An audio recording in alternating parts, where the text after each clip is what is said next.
mile. And a quarter of a mile north of that is a farmer by the name of Heisey. I took a load of feed down there one November morning, and there's snow on the ground. He had Yorkshire hogs. While my machine was running, he and I were standing there in the barn looking out across the field, and his beans were sticking out of the snow. So I said to him, I says, well, it looks like you won't get your beans out this year. He says, brother, if the good Lord wants me to get these beans, says that's fine. Says if he don't, says I'll be satisfied. And I've never forgot it. He was a high point in my life. Yes. Were you able to keep in contact with any of the guys from your unit after you got back to America?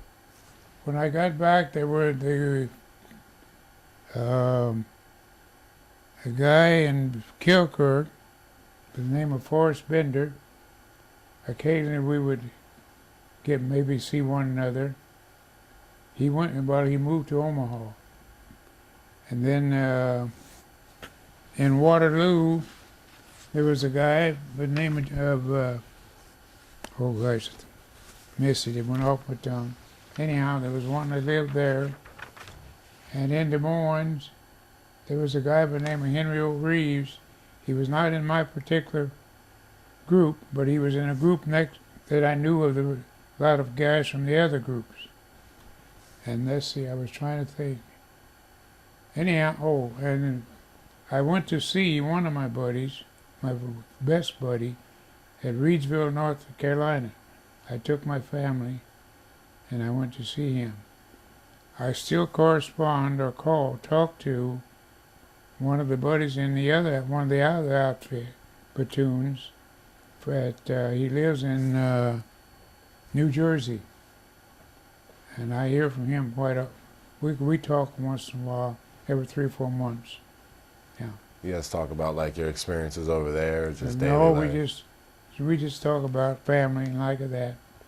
And when I've been involved in the Community Action Agency, and when I was president, I got to go to the national, at different towns. We went to New York for one of our nationals, and while I was in New York, I called him up, and he came down, and he and I spent one afternoon together, just reminiscing. Yeah. That's good.